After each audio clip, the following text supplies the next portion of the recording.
Hello everyone and welcome all. स्वागत है आप सबका आज के वेबिनार सेशन पे जो कि बिजी फॉर हॉस्पिटल मैनेजमेंट पर आधारित है। इस सेशन के द्वारा हम लोग समझेंगे कि हॉस्पिटल मैनेजमेंट या हॉस्पिटल के रिलेटेड जो भी इंफॉर्मेशन और रिकॉर्ड्स हम मैनेज कर सकते हैं वो कैसे हम मैनेज कर सकते हैं बिजी सॉफ्टवेयर के थ्रू।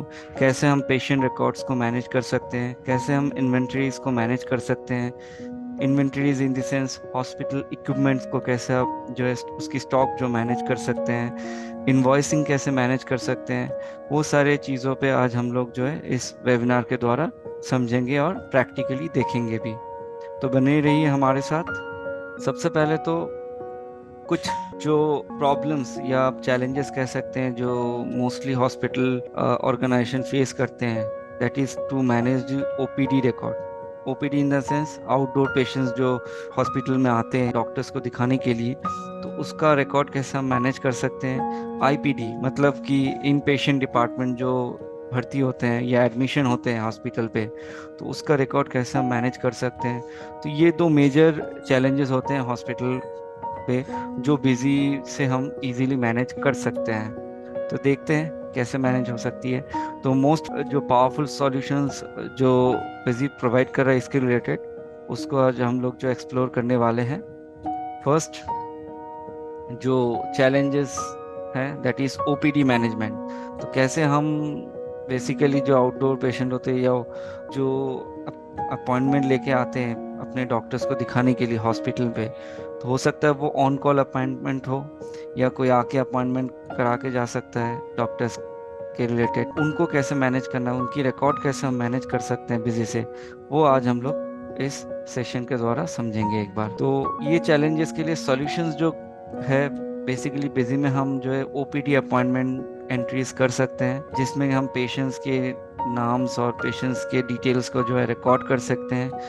डॉक्टर्स के डिटेल्स को भी रिकॉर्ड कर सकते हैं, कौन से डॉक्टर के लिए कौन सा पेशेंट जो है अपॉइंटमेंट लिया है उसकी डिटेल जो है मैनेज करना है वो हम मैनेज कर सकते हैं। कितने ओपीडी अपॉइंटमेंट पेंडिंग पड़े हुए हैं जिसके अगेंस्ट अभी तक डॉक्टर के पास वो पेशेंट विजिट नहीं किया है या वो अपॉइंटमेंट जो है क्लोज नहीं हुआ है, वो ओपन पड़ा हुआ है, तो ओपीडी ओपन की रिपोर्ट्स या क्लोज की रिपोर्ट जो है हम मैनेज कर सकते हैं। इसको हम एक बार प्रैक्टिकली देखेंगे बिजी में भी कैसे होता है। पहले हम चैलेंजेस को गो थ्रू कर लेते हैं। Second challenges that is the IPD management. जैसे मैंने बोला इन पेशेंट डिपार्टमेंट जो पेशेंट्स आते हैं हॉस्पिटल में भर्ती होने ट्रीटमेंट के लिए, तो उसका रिकॉर्ड हम कैसे मैनेज कर सकते हैं।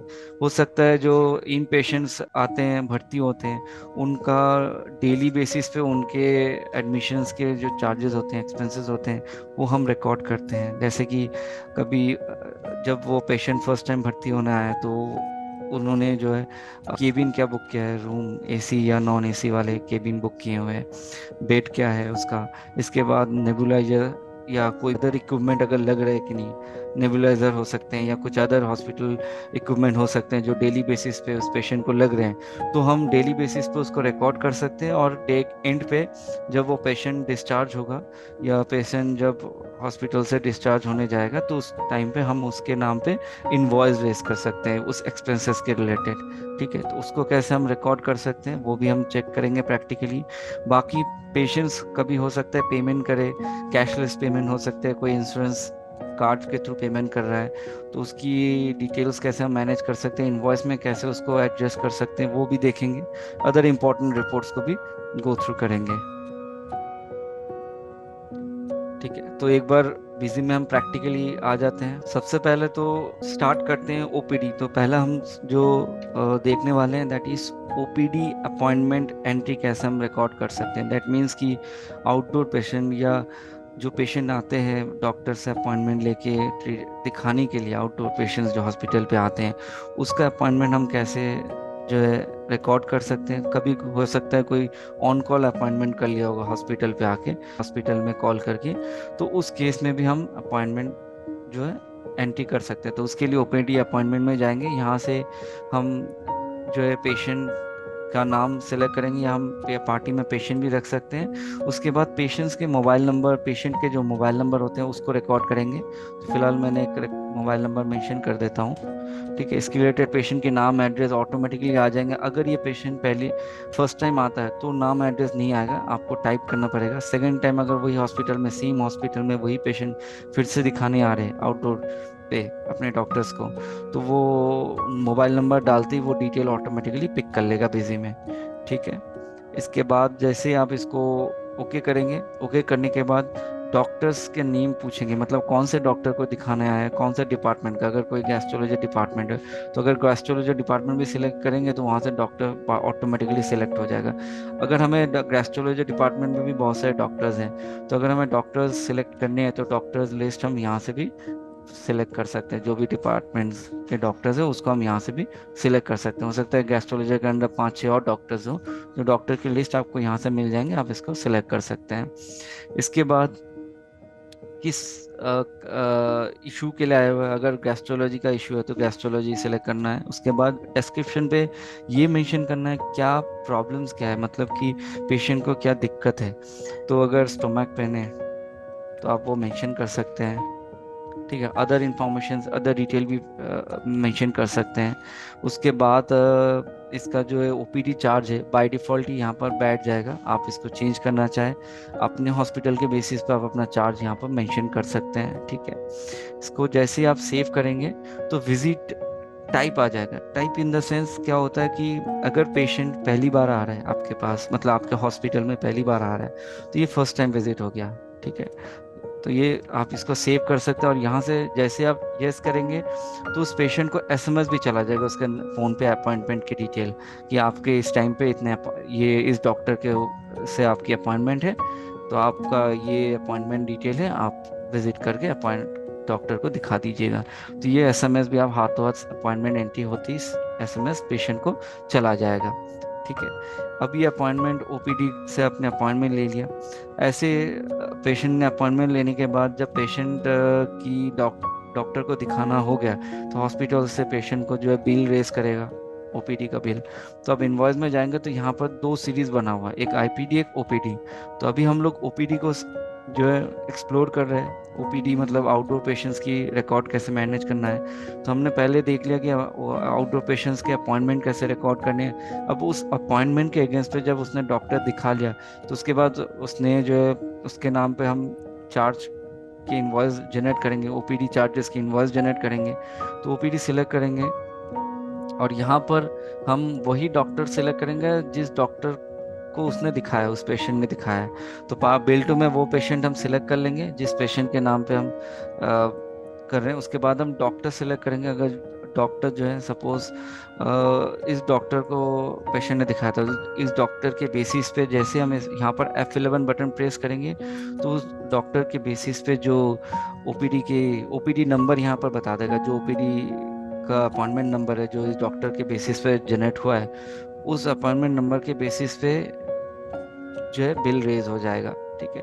तो ये जैसे ये इनवॉइस ओपीडी का इनवॉइस रेज हो जाएगा तो डॉक्टर को एक रेम्यूनरेशन भी मिल जाएगा, क्योंकि डॉक्टर को जो हॉस्पिटल से हर ओपीडी के अगेंस्ट पे एक रेम्यूनरेशन मिलता है। अगर मान के चलिए हॉस्पिटल चार्ज दे रहा है 1000 रुपये, उसमें से 800 रुपये डॉक्टर को एज ए रेम्यूनरेशन दिया जाता है, ठीक है। तो जैसे ये रेम्यूनरेशन कब जनरेट होगा, जब ये ओपीडी के अगेंस्ट पे आप इनवॉइस रेज करेंगे डॉक्टर के नाम सेलेक्ट करके। तो उस डॉक्टर के अगेंस्ट पे जितनी भी अपॉइंटमेंट है सब अपॉइंटमेंट एक साथ सिलेक्ट करके भी आप इनवॉइस रेज कर सकते हैं। तो जैसे आप इसको सेव करेंगे, पेशेंट पार्टी हो सकता है कि कैश में पेमेंट कर दे, तो कैश में पेमेंट करे, कार्ड में पेमेंट करे, तो सेटलमेंट ऑप्शंस या पेमेंट मल्टीपल पेमेंट मोड आपको मिल ही जाएगा इनवॉइस पे। अब इसको सेव करेंगे तो यहाँ से भी ओपीडी रिसिप्ट की प्रिंट निकाल सकते हैं। जैसे कि पेशेंट पार्टी पेमेंट कर रहा है ओपीडी चार्जेस का, तो उस पेशेंट को प्रिंट देना ओपीडी का। तो आप यहाँ से प्रीव्यू देखेंगे तो आप देख सकते हैं ये ओपीडी का जो है बेसिकली आपको ऑप्शंस मिल जाएंगे पेशेंट डिटेल के साथ, ये प्रिंट का। जैसे कि पेशेंट पेमेंट कर रहा है तो उसको रिसिप्ट कॉपी आप दे सकते हैं। तो ये रिसिप्ट कॉपी आप जो है अपने हिसाब से डिज़ाइन भी करा सकते हैं। दिस इज़ कन्फिगरेबल, तो आप कन्फिगरेबल मोड पे इसको डिज़ाइन कर सकते हैं। फिलहाल इस मोड पे आप जो है गो थ्रू कर सकते हैं, चेक कर सकते हैं, इसमें सारी डिटेल्स आ रही हैं। इसके बाद ओपीडी कार्ड होता है। ओपीडी कार्ड का मतलब हो गया कि डॉक्टर्स जो प्रेस्क्राइब करते हैं, प्रेस्क्रिप्शन एक तरह का बोल सकते हैं, उसका भी आप फॉर्मेट प्रिंट कर सकते हैं। तो ये फॉर्मेट जो है डॉक्टर फिलअप करके दे देगा। तो इनवॉइस के साथ डॉक्टर की जो प्रेस्क्रिप्शन है उसमें क्या ट्रीटमेंट के लिए क्या डॉक्टर ने कहा है वो डॉक्टर सब यहाँ पर नोट कर देगा।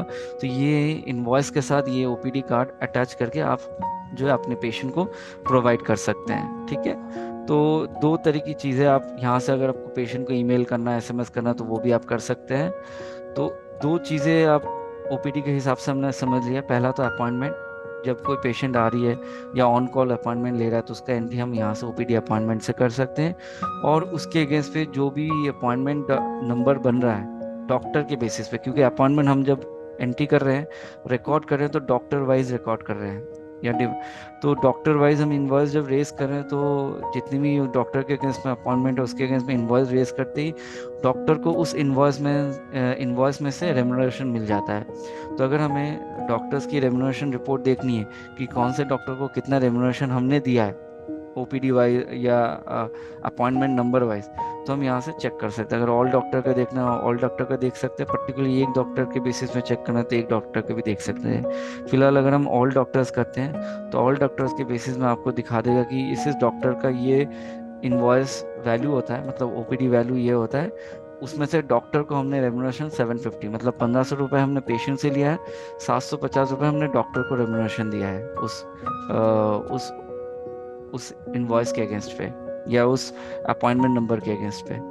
ठीक है, तो ये एक तरह से आप एक तरीके से समझ सकते हैं कि आपके और डॉक्टर के बीच का जो ट्रांसफॉर्मेशन है, मतलब इन द सेंस कि जो भी आप डॉक्टर को रेम्युनरेशन दे रहे हैं हॉस्पिटल की तरफ से, तो जो दिया जाता है वो आप इस रिपोर्ट के माध्यम से जो है देख सकते हैं कितना आपने रेम्युनरेशन दिया है। बाकी डॉक्टर को कितना परसेंटेज रेम्युनरेशन देना है वो भी आप फिक्स कर सकते हैं डॉक्टर वाइज। ठीक है, इसके अलावा जो है ये ओपीडी का पॉइंट मैंने क्लियर कर दिया। अब ओपीडी में के बाद जो आता है दैट इज आईपीडी। तो आईपीडी से पहले भी एक पॉइंट मैं क्लियर कर दूं, that is OPD pending OPD appointment. मतलब कि अगर कोई पेशेंट कॉल कर रहा है, आपसे पूछ रहा है कि मेरे अपॉइंटमेंट कंफर्म हुए कि नहीं हुए या डॉक्टर की विजिट कब करनी है, तो आप यहाँ से इजीली चेक कर सकते हो ओपीडी अपॉइंटमेंट डिटेल, जिससे कि आप इजीली ट्रैक कर सकते हैं किस पेशेंट का अपॉइंटमेंट के अगेंस्ट अभी तक जो है पेंडिंग पड़ा हुआ है, जिसके अगेंस्ट अभी तक इनवॉइस रेज नहीं हुआ या डॉक्टर को पेशेंट ने दिखाया नहीं अभी तक। तो यहाँ से वही पेशेंट के नाम, वही जो अपॉइंटमेंट नंबर और वो डॉक्टर के नाम आ जाएंगे जिसके अभी तक जो है विजिट तो अपॉइंट हुए बट उस पेशेंट ने भी विजिट किया नहीं या डॉक्टर ने अभी तक देखा नहीं है, तो ये पेंडिंग है। इसके अगेंस्ट अभी तक फाइनल इनवॉइस रेज नहीं हुआ या डॉक्टर ने प्रेस्क्रिप्शन जो है प्रोवाइड नहीं किया है। ठीक है, तो ये ओपीडी का पॉइंट हो गया। अब आ जाते हैं आईपीडी चार्जेस पे। आईपीडी के क्षेत्र में क्या होता है, आईपीडी मतलब कि पेशेंट आते हैं और हॉस्पिटल में भर्ती होते हैं, कोई डॉक्टर हो सकता है रेफर करे कि भाई इस ट्रीटमेंट के लिए, या पेशेंट आते ही डॉक्टर का नाम रेफर करके मैं इस डॉक्टर के अंदर मैं भर्ती होना चाह रहा हूँ आपके हॉस्पिटल में। तो आईपीडी चार्जेस एंट्री, सबसे पहले तो आईपीडी चार्जेस मैं बता दूं डेली बेसिस पे होता है। डेली इन द सेंस क्योंकि हो सकता है पेशेंट 2 दिन के लिए भर्ती हुआ, तो पहला दिन का उसको नेबुलाइजर लग गया, दूसरे दिन उसको सर्जिकल इंस्ट्रूमेंट कुछ लग गया, तो डेली बेसिस पे ये एंट्री आपको पास ऑन करना है या रिकॉर्ड करना है आईपीडी चार्जेस के। जैसे आज 16 तारीख को हर्ष सिंह एक पेशेंट है, उसने इस डॉक्टर के कार्डियोलॉजी के अगेंस्ट इस डॉक्टर के रेफरेंस पे भर्ती हुआ है, तो उसने जो बेड लिया है, जैसे कि रूम चार्जेस जो है उसने एसी रूम पे जो है भर्ती हुआ है। डेट यहाँ पर आप चाहे तो मेंशन करें, अदरवाइज आप इसको ब्लैंक छोड़ सकते हैं। अगर आपको इंडिविजुअल मेंशन करना है कि रूम चार्जेस इस डेट में हमने रूम लिया है, नेबुलाइजर मैंने उस डेट में नहीं लिया है, दूसरे डेट में लिया है नेबुलाइजर, तो दूसरे डेट का मेंशन कर सकते हैं। हालांकि आप डेली बेसिस पे इस चार्जेस एंट्री को पास ऑन करेंगे या रिकॉर्ड करेंगे या एंट्री करेंगे, तो आपको यहाँ पर डेट मेंशन करने की ज़रूरत है नहीं। बाकी डिस्क्रिप्शन में कुछ भी और इन्फॉर्मेशन लिखना चाहे तो लिख सकते हैं। ठीक है, इसके बाद रूम चार्जेस के बाद हो सकता है उसी दिन उसको कुछ नेबुलाइजर भी लग गया होगा, नेबुलाइजर चार्जेस भी लगा होगा, तो उसकी चार्जेस जो है यहाँ पर अगर आपने नेबुलाइजर अगर एज ए आइटम बना रहे हैं तो उस पर आप अपना रेट डिफाइन कर सकते हैं, वो रेट ऑटोमेटिकली पिक कर लेगा। आप इसको मैनुअली चेंज करना चाहे तो चेंज कर सकते हैं। तो ये कौन से रूम नंबर, आपने रूम नंबर 101 एलोकेट कर दिया, बेड नंबर कौन सा है, P1 बेड नंबर आप इस पेशेंट को एलोकेट कर दिए, तो ये चार्जेस हो गए। हो सकता है कि वही पेशेंट 17 तारीख को फिर उसको कुछ और जो है लगा है, मतलब और मेडिसिन वगैरह कुछ लगा होगा, तो मेडिकल जो भी लगे हैं वो आप यहाँ पर डाल दें। सपोज उसको 1000 रुपीज़ का मेडिसिन भी लगा है नेक्स्ट डे 17/8 को, तो वो 101 रूम नंबर वाला है, बेड नंबर B1 का ही है। तो ये आईपीडी चार्ज डेली आप एंट्री कर सकते हैं पेशेंट वाइज। तो जैसे आपने डेली एंट्री कर लिया, अब पेशेंट जो है डिस्चार्ज होने वाले हैं, सपोज पेशेंट जो है 1 दिन रुका या 2 दिन रुका या 3 दिन रुका, तो उस बेसिस पे यहाँ पर एक आपने जो डेली बेसिस पे जो पेशेंट्स की एंट्री कर दिया, चार्जेस की एंट्रीज, उसके अगेंस्ट पे आप जो है इनवॉइस रेज कर सकते हैं। तो इनवॉइस में एक और सीरीज बना हुआ है अलग से, दैट इज कॉल्ड आईपीडी। ठीक है, आईपीडी मतलब हो गया इन पेशेंट डिपार्टमेंट, जो पेशेंट भर्ती हो रहे हैं, तो उनका अगर इनवॉइस रेज करना है तो फिर पार्टी में हमें वही पार्टी सिलेक्ट करना है जिसका डेली बेसिस पे हमने आईपीडी चार्जेस एंट्री किया है। डॉक्टर वही डॉक्टर लेने हैं जिसके रेफरेंस पे भर्ती हुआ है। अब जैसे हम यहाँ पर F11 बटन प्रेस करेंगे तो उसके बेसिस पे जो उसका डेली जो आईपीडी के एक्सपेंसेस एंट्रीज आपने रिकॉर्ड किए, एक्सपेंसेस एंट्री नंबर, वो एक साथ आप पिक करके उसके अगेंस्ट पे फाइनल बिल रेस कर सकते हैं। हो सकता है उसने 1 दिन के लिए भर्ती हुआ है, तो आपने 1 दिन का रूम चार्जेस उसने 3000 लिया है। अगर वो अगर 16 तारीख को 3 दिन के लिए भर्ती होता है तो आप क्वांटिटी में इसमें 3 दिन कर सकते थे। अगर आपको लगता है कि उसने 3 दिन के लिए भर्ती हुआ है तो 3 यहाँ पर भी आप इनवॉइस में भी 3 कर सकते हैं। ठीक है, तो इसका जो है बेसिकली फाइनल बिल रेस कर रहे हैं, सारे खर्चे हर दिन जो खर्चे हुए हैं उनके उस पेशेंट के पीछे जो खर्चा हुआ है उसका एक फाइनल बिल आप पेशेंट के नाम पे रेज कर रहे हैं। अब पेशेंट जब पेमेंट करेगा तो कैश से भी कर सकता है, कार्ड से भी कर सकता है। इसके अलावा भी यहाँ पर जो है अगर इंश्योरेंस वाले के थ्रू पेमेंट हो रही है, ठीक है, अगर पेमेंट जो भी हो रही है 100% इंश्योरेंस वाले के थ्रू पेमेंट हो रही है, तो या 80% नॉर्मली जो होती है, इन जनरल देखा जाता है तो 80% to 90% इंश्योरेंस या कार्डलेस पेमेंट हो जाते हैं, बाकी 20% अपने से पेमेंट करना होता है। वेरी करता है सिचुएशन टू सिचुएशन या हॉस्पिटल टू हॉस्पिटल। तो फिलहाल हम इसको एज ए 80% ही पकड़ लेते हैं। तो जैसे हम इसको सेव करेंगे, अब यहाँ पर देखिए एक लीजर पोस्टिंग का भी ऑप्शन सेव करते वक्त आ रहा है, that is paid by insurance. अब अगर ये जो इंश्योरेंस वाले हेल्थ इंश्योरेंस है वो नेशनल जनरल इंश्योरेंस है, उसके थ्रू पेशेंट पेमेंट कर रहा है, तो ओके करने से नेशनल जनरल इंश्योरेंस पे भी अकाउंट पोस्टिंग हो जाएगा और पेशेंट की पेमेंट जो 80% वाया इंश्योरेंस हो जाएगा, बाकी 20% पेशेंट कैश के थ्रू या कार्ड के थ्रू पेमेंट करें।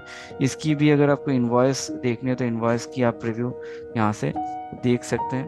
ठीक है, ये इनवॉइस पेशेंट के नाम पे रेज हो चुका है।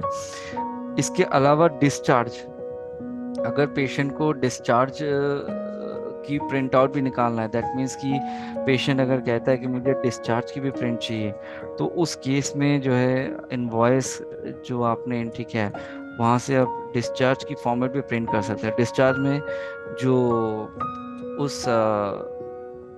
उस डिपार्टमेंट का या जो भी कंसर्न पर्सन होंगे जो डिस्चार्ज करा रहा है, जो आरएमओ वगैरह होते हैं, बेसिकली हॉस्पिटल में आरएमओ होते हैं, तो वो डिस्चार्ज जब कराते हैं पेशेंट को तो डिस्चार्ज समरी भी प्रोवाइड कराते हैं। ठीक है, तो ये डिस्चार्ज समरी फॉर्मेट भी आप बिजी से डिज़ाइन करा सकते हैं। यहाँ पर आरएमओ डिस्चार्ज की डिटेल सारे लिख देंगे, यहाँ पर पेशेंट के नाम वगैरह सब कुछ आ रहे हैं। ठीक है, date of admission, date of discharge ये आरएमओ मेंशन कर देंगे।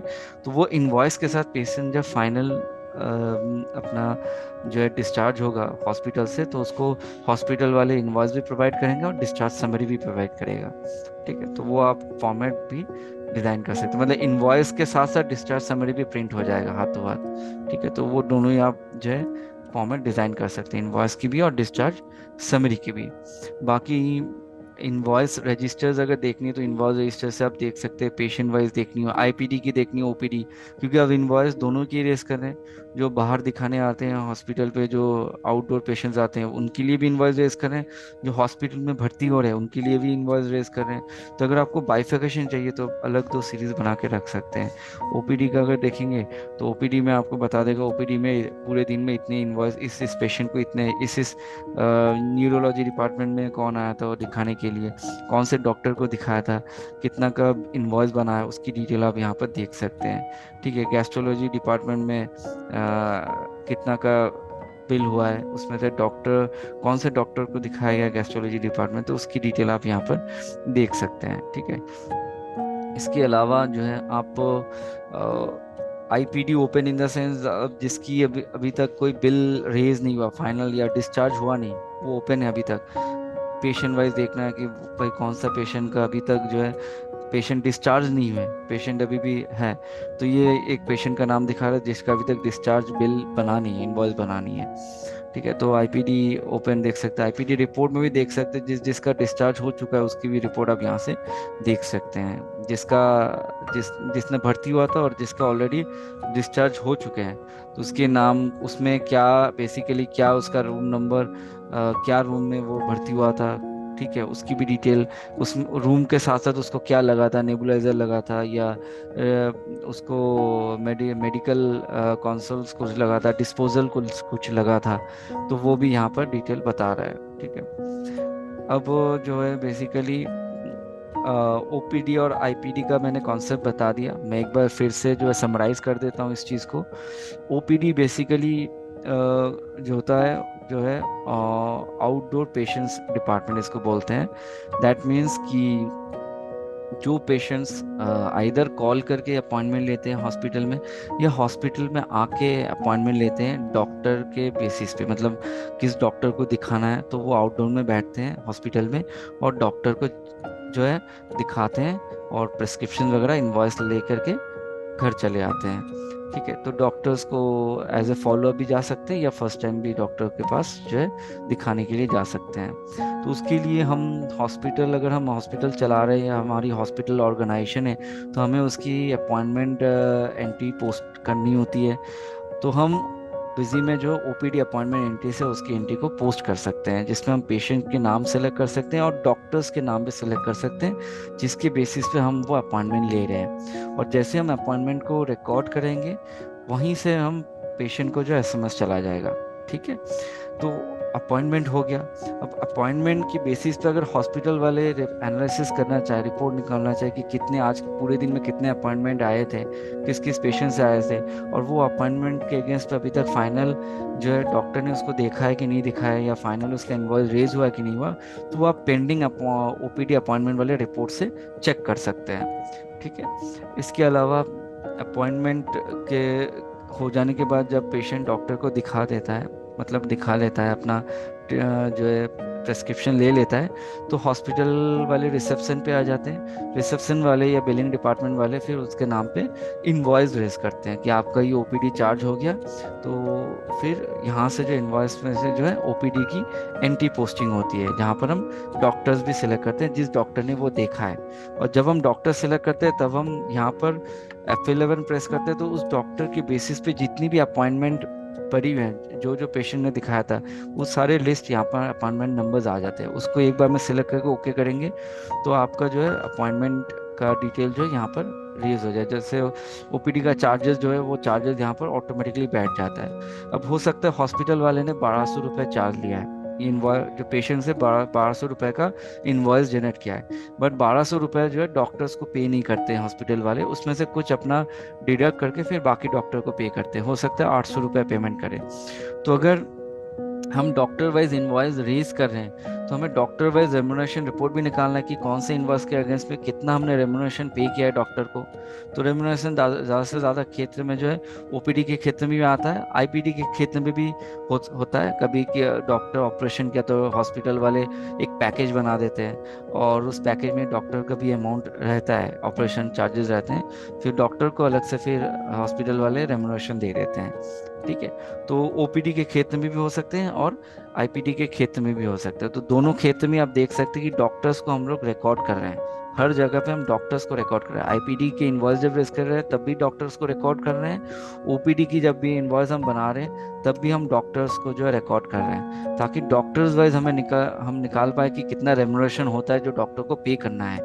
तो हमें डॉक्टर रेम्यूनरेशन रिपोर्ट के थ्रू अगर देखनी है तो यहाँ हम ओपीडी हो भले आईपीडी हो, उसकी हमें ये इसी रिपोर्ट से पता चल जाएगा कि इस डॉक्टर का किस इनवॉइस में कितना रेम्यूनरेशन बनता है। ठीक है, तो उतनी ही रेम्यूनरेशन हम उस डॉक्टर को पे करेंगे। ठीक है, तो इसके अलावा जो है ये ओपीडी का पॉइंट हो गया और आईपीडी के पॉइंट हो गया।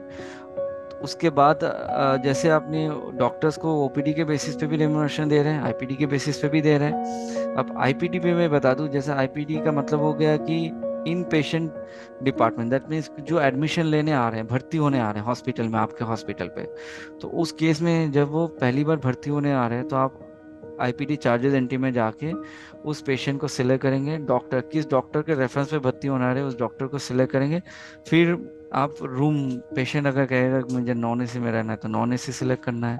ठीक है, और यहाँ पर अगर डिस्क्रिप्शन में अगर कुछ और मेंशन करना चाहते हैं किस कारण से भर्ती हो रहा है, चेस्ट पेन है या कुछ भी हो सकता है, चेस्ट पेन के लिए भर्ती हो रहा है, ठीक है, वो डिस्क्रिप्शन आप मेंशन कर सकते हैं। इसके बाद हो सकता है वो 3 दिन के लिए भर्ती हुआ, तो डॉक्टर के रेफरेंस में आपने 3 दिन यहाँ पर मेंशन करके आपने इसको सेव कर दिया।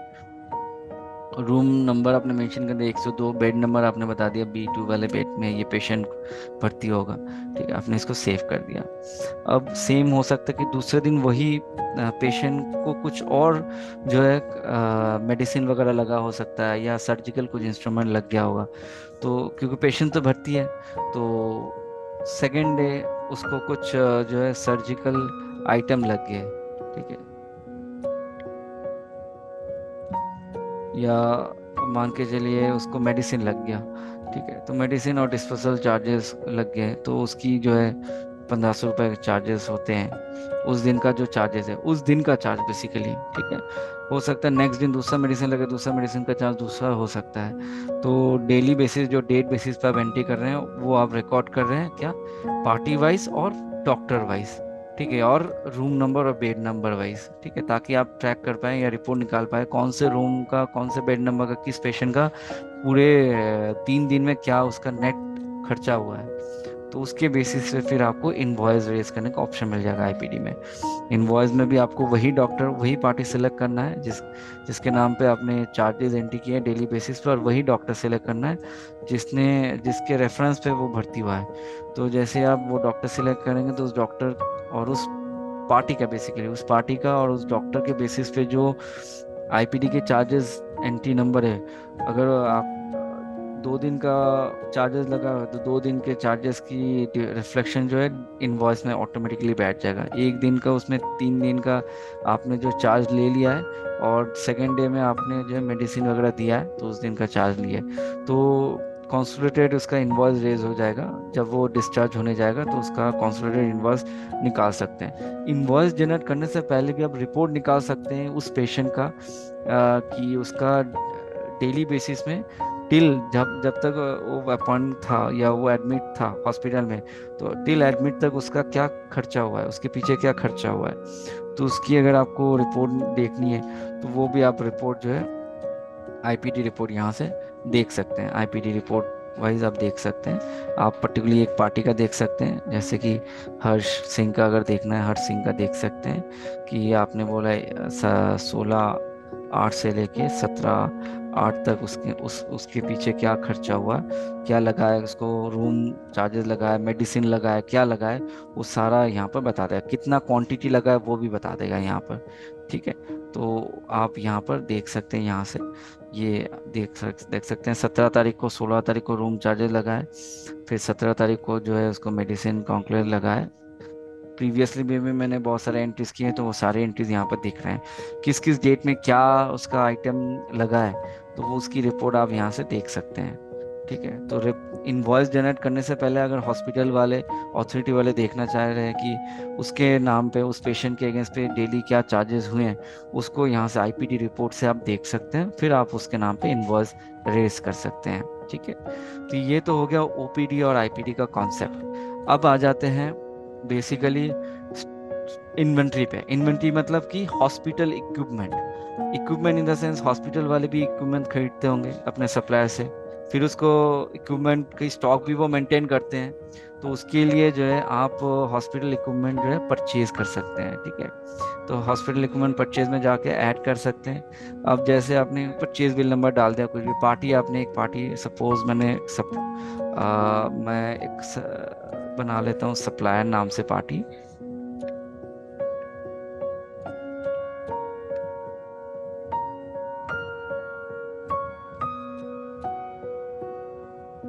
ठीक है, तो ये सप्लाई नाम से हमने पार्टी बना लिया। फिर उसके बाद कुछ सर्जिकल इंस्ट्रूमेंट हमने जो है 100 पीस खरीद लिए हैं, ठीक है। पर पीस का रेट सपोज 90 करके हैं। उसके बाद हमने जो है ग्लूकोज टेस्ट स्ट्रिप में हमने जो है 50 पीस खरीद लिए हैं। उसका रेट जो है 150 रुपीज़ करके है। तो ये जो हमने परचेज कर लिया ये इक्विपमेंट, ठीक है, इसको हमने सेव कर दिया।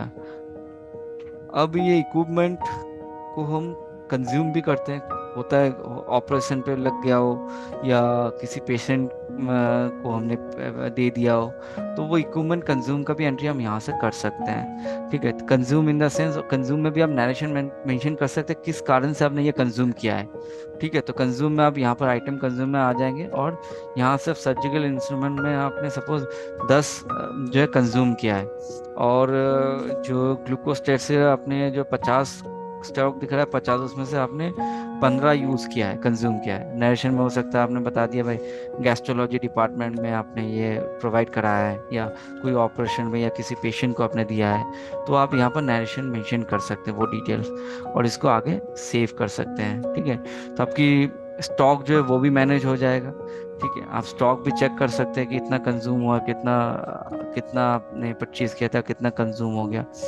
इसके अलावा एक पॉइंट मैं और बता दूं कि जब आप पेशेंट्स के नाम वगैरह आईपीडी में क्रिएट कर रहे हैं, ठीक है, ये आईपीडी चार्जेस पेशेंट के नाम पे बना रहे हैं, तो पेशेंट की भी बहुत सारे डिटेल्स मेंटेन करने होते हैं। दैट इज़ कि पेशेंट्स के जेंडर, एज, ब्लड ग्रुप, ये भी आप जो है ऑप्शनल फील्ड पे आप फिलअप कर सकते हैं। आइटम मतलब कि पेशेंट मास्टर जब आप क्रिएट कर रहे हैं अकाउंट मास्टर, तो वहाँ पर आप ये एक्स्ट्रा फिल ऑन करके यहाँ पर जेंडर, एज, ब्लड ग्रुप, जो जो इन्फॉर्मेशन आपको मेंटेन करना है वो आप मेंटेन यहाँ पर कर सकते हैं, ठीक है।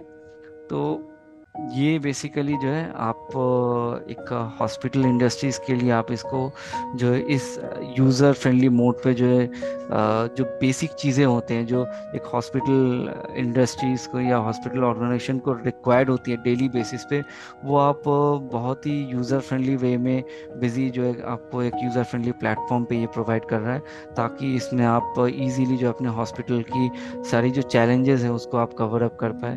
आपके हॉस्पिटल की जो भी बिलिंग से लेकर के इन्वेंट्री मैनेजमेंट से लेकर के पेशेंट रिकॉर्ड से लेकर के आईपीडी ओपीडी की रिकॉर्ड से लेकर के सारी चीज़ें जो है आप इसको फ्रूटफुली मैनेज कर पाए बिजी सॉफ्टवेयर के थ्रू, ठीक है।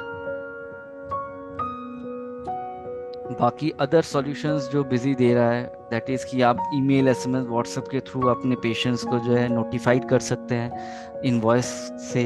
चाहे कोई अपॉइंटमेंट करा तो अपॉइंटमेंट एंट्री मॉड्यूल से भी कर सकते हैं, ठीक है। अगर कोई डेली बेसिस पे जो चार्जेस आप पेशेंट के नाम पे रिकॉर्ड कर रहे हैं, वो डेली चार्जेस की जो है नोटिफिकेशन भी आप पेशेंट को सेंड कर सकते हैं। यूज़र कंट्रोल ट्रैकिंग आप सेट कर सकते हैं। यूज़र कंट्रोल मतलब हॉस्पिटल में हो सकते हैं बिलिंग डिपार्टमेंट एक है, एक एडमिनिस्ट्रेटिव डिपार्टमेंट है, एक ओपीडी डिपार्टमेंट अलग है, एक आईपीडी डिपार्टमेंट अलग है, बट हर डिपार्टमेंट में आपने बिजी देके रखा हुआ है, मल्टी यूज़र मोड पे चल रहे हैं, या आपने इंडिविजुअल जो है आपने यूज़र क्रिएट करके देके रखा हुआ है। तो यूज़र वाइज आप राइट सेट कर सकते हो कि ओपीडी वाले को सिर्फ ओपीडी की एंट्रीज और रिपोर्ट ही दिखेंगे, आईपीडी वाले को आईपीडी की रिपोर्ट्स और एंट्रीज ही दिखेंगे, अदर्स रिपोर्ट वो नहीं देख सकता है। जो फिनेंस के बंदे हैं, जो फिनेंस डिपार्टमेंट है, उसको सिर्फ अकाउंट्स के रिपोर्ट दिखेंगे, उसको सिर्फ इनवॉइस की परमिशंस रहेंगे वो इन्वॉइस कर सकते हैं। ठीक है, यूज़र कन्फिगरेबल इन्वॉइस, जैसे मैंने कहा कि आपको डिस्चार्ज समरी प्रिंट करना है, आपको अपॉइंटमेंट रिसिप्ट प्रिंट करना है, आपको इन्वॉइस प्रिंट करना है, आपके हॉस्पिटल की जो भी इन्वॉइस फॉर्मेट रहेंगे, जिस जो भी फॉर्मेट में आप हॉस्पिटल का इन्वॉइस रेज करना चाह रहे हैं, वो फुल्ली कन्फिगरेबल मोड बिजी में दिया गया है। आप अपने हिसाब से इन्वॉइस जो है डिज़ाइन कर सकते हैं। ठीक है, इसके अलावा जीएसटी, अगर आपको जीएसटी मैनेज करना है इन्वॉइस पे, अगर आप कोई चार्ज, हो सकता है कोई आप आइटम भी सेल कर रहे हैं उस पेशेंट को जिसमें जीएसटी है, तो आप जीएसटी चार्ज करके भी पेशेंट के नाम पे बिल रेज कर सकते हैं। ठीक है, मेडिसिन, हॉस्पिटल वाले मेडिसिन भी देते हैं, फार्मेसी डिपार्टमेंट भी होता है हॉस्पिटल में, तो फार्मेसी के क्षेत्र में भी आप बिजी मैनेज कर सकते हैं। अब जब मेडिसिन सेल आउट कर रहे हैं तो उस मेडिसिन में आप जीएसटी लगा कर उसको इन्वॉइस रेज कर सकते हैं। ठीक है, मेडिसिन में भी आप बैच वाइज मैनेज करना चाहें, एक्सपायरी डिटेल मैनेज करना चाहें, वो भी आप मैनेज कर सकते हैं। ठीक है, मंथली और क्वार्टरली रिपोर्ट देख सकते हैं। Quarterly monthly report in the sense कि आपकी मंथ ऑन मंथ, जैसे एक अकाउंटिंग ऑर्गेनाइजेशन पे जब हम देखते हैं मंथ ऑन मंथ हमारी हॉस्पिटल की रेवेन्यू क्या हो रही है, रेवेन्यू कितना बढ़ रहा है, क्वार्टरली कितना रेवेन्यू जनरेट हो रहा है, उसको चेक करना है तो हम वो इजीली चेक कर सकते हैं। प्रॉफिटेबिलिटी रिपोर्ट, दैट मीन्स कि हमें अगर जो भी हमने मटेरियल इक्विपमेंट खरीदा है वो उसी रेट में हम हो सकता है ना बेचे, उससे थोड़ा सा प्राइस बढ़ा के बेच रहे हैं, तो वो इक्विपमेंट जब हम बेच रहे हैं या इक्विपमेंट हम जब सेल कर रहे हैं, तो इक्विपमेंट वाइज अगर हमें प्रॉफिटेबिलिटी रिपोर्ट देखनी है तो हम वो जो है बेसिकली देख सकते हैं। ठीक है, इसके अलावा जो है बेसिकली एक जो डेटा है, जैसे जो भी डेटा मैनेज कर रहे हो बिजी के थ्रू, आप बेशक चाहेंगे कि वो डेटा जो है सेफ रहे, या अगर मेरी सिस्टम में कभी इशू रहा तो डेटा रिकवर हो जाए, तो बिजी ये प्रोविजन दे रहा है कि आप डेटा जो है गूगल ड्राइव में आप ऑटो जो है बैकअप ले लेगा, उसका यूटिलिटी बिजी सॉफ्टवेयर प्रोवाइड कर रहा है बिजी एजेंट के थ्रू। आप अपना टाइमिंग सेट करके रख सकते हैं तो गूगल ड्राइव और लोकल ड्राइव दोनों पे ऑटोमेटिकली बैकअप अपलोड हो जाएगा। तो आपको जो है आपके सिस्टम में कभी भी दिक्कत आए तो आप बैकअप रिकवर भी कर सकते हैं, पेशेंट के रिकॉर्ड वगैरह सब कुछ आपको उसी बैकअप में मिल जाएगा, ट्रांजैक्शन से लेकर सब कुछ। तो ये प्रोविजन भी बिजी प्रोवाइड कर रहा है। बाकी ऑनलाइन और ऑफलाइन मॉड्यूल भी दिया गया है, दैट मीन्स अगर आप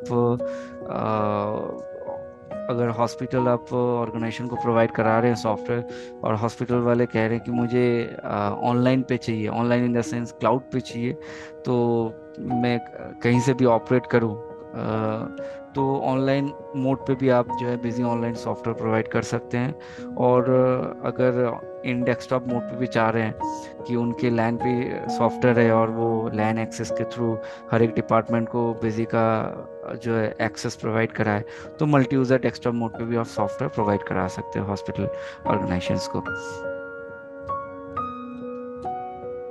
ठीक है, तो बाकी अगर आप अपने बिजनेस ग्रोथ को एक्सेलरेट करना चाह रहे हैं, अगर आप हॉस्पिटल ऑर्गेनाइजेशन चला रहे हैं या हॉस्पिटल ऑर्गेनाइजेशन पे प्रोवाइड करा रहे हैं, तो आप हॉस्पिटल ऑर्गेनाइजेशन की बिजनेस ग्रोथ को एक्सेलरेट कराने के लिए आप अपने बिजनेस ऑपरेशन को सिंप्लीफाई कर सकते हैं, आप अपना टाइम वैल्यू सेव कर सकते हैं, एनालाइज कर सकते हैं अपने बिजनेस और एक्यूरेट डेटा को, और बेटर डिसीजन आप ले सकते हो अगर आप बिजी सॉफ्टवेयर यूज़ कर रहे हैं। ठीक है, तो आपको बिजी सॉफ्टवेयर हेल्प करेगा, आपकी जो भी टाइम आप अपने फिनेंस पे या अपने जीएसटी कंप्लायंसेस पे या अपने स्टॉक में टाइम जो आप वेस्ट कर रहे हैं, वो टाइम आप अपने बिजनेस ग्रोथ पे जो है मैनेज कर सकते हैं। ठीक है, बाकी हमारे फ्यूचर असिस्टेंस के लिए भी आप ये नंबर जो है, आप इस नंबर पे कांटेक्ट कर सकते हैं, 24/7 हेल्पलाइन नंबर दिया गया है। आप मेल भी कर सकते हैं support@busy.in पे आपकी क्वेरीज। ठीक है।